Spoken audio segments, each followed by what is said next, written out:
और जो वैश्य आयोग होगा, अगर वो चाहते हैं कि सवर्ण को रखना, तो हमारा डिमांड है कि सवर्ण आयोग में भी वैश्य समाज का प्रतिनिधित्व होना चाहिए, तभी वैश्य आयोग में सवर्ण का प्रतिनिधित्व देंगे।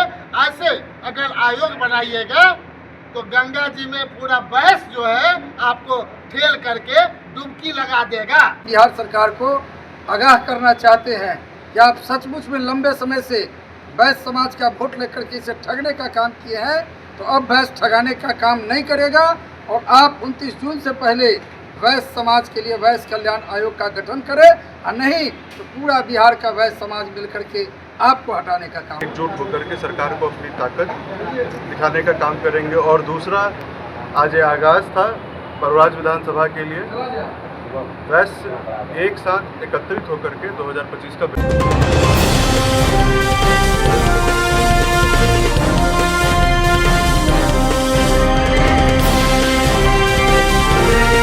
नमस्कार, आप देख रहे हैं आज दैनिक लाइव न्यूज। अपनी हक के लिए आवाज बुलंद करे वैश्य समाज। मोतीपुर बाजार के गांधी चौक स्थित मोदी स्मृति भवन में राष्ट्रीय वैश्य महासभा द्वारा वैश्य प्रतिनिधि सम्मेलन का आयोजन ओम प्रकाश अग्रवाल की अध्यक्षता एवं संचालन शशि कुमार गुप्ता के द्वारा आयोजित की गई।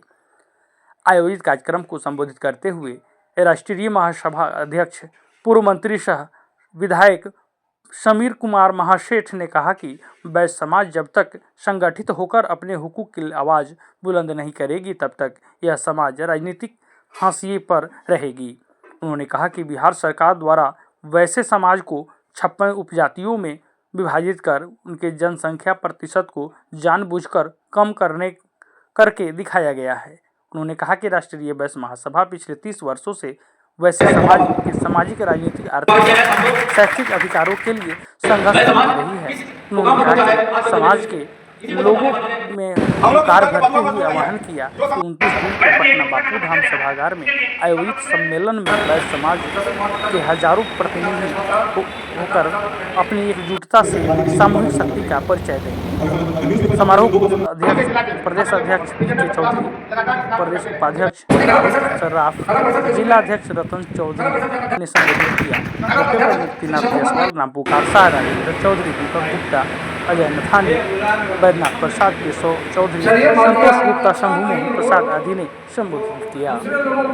हम लोग का निर्णय यही है कि 29 तारीख को निमंत्रण देने के लिए आए हैं, क्योंकि हम समझते हैं कि जब एक बार लोग पटना आएंगे और आकर के वैश्य एक बार उन चीज़ों को देखना चाहिए, तभी वैश्य आयोग देख रहे होंगे पूरे बिहार में।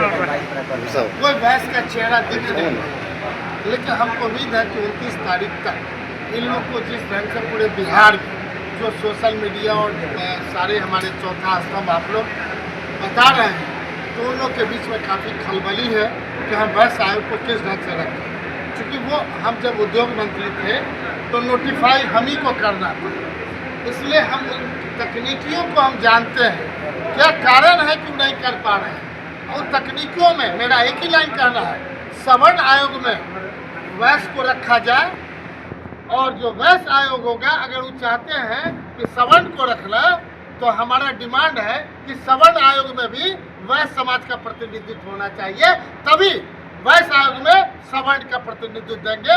ऐसे अगर आयोग बनाइएगा तो गंगा जी में पूरा वैश्य जो है आपको ठेल करके डुबकी लगा देगा। यही वैश्य समाज का निर्णय 29 तारीख के बाद होगा। राष्ट्रीय वैश्य महासभा द्वारा आयोजित वैश्य प्रतिनिधि सम्मेलन की सफलता के लिए आज मोतीपुर पहुँचे हैं और लगातार क्रमबद्ध पिछले 22-23 जिलों का हम लोग भ्रमण भी किए हैं। सभी लोगों को अपील और आग्रह भी कर रहे हैं कि जिस तरह से वैश्य समाज के ऊपर लगातार लूट, अपहरण, हत्या, रंगदारी, डकैती यहाँ हो रही है, इसके रोकथाम के लिए बिहार सरकार ने सभी जाति वर्गों की सर्वांगीण विकास के लिए आयोग बनाने का काम किया है। हम लोग 29 जून से पहले आपके माध्यम से बिहार सरकार को आगाह करना चाहते हैं कि आप सचमुच में लंबे समय से वैश्य समाज का वोट लेकर के इसे ठगने का काम किए हैं, तो अब वैश्य ठगाने का काम नहीं करेगा और आप 29 जून से पहले वैश्य समाज के लिए वैश्य कल्याण आयोग का गठन करें, और नहीं तो पूरा बिहार का वैश्य समाज मिलकर के आपको हटाने का काम करेगा। वैश्य प्रतिनिधि सम्मेलन के तौर पे एक बैठक रखी गई थी, इससे दो संदेश स्पष्ट देना था। पहला संदेश कि 29 जून को वैश्य पूरे बिहार से एक साथ एकजुट होकर के सरकार को अपनी ताकत दिखाने का काम करेंगे, और दूसरा आज ये आगाज़ था परवराज विधानसभा के लिए। वैश्य एक साथ एकत्रित होकर के 2025 का बिगुल फूंक चुका है।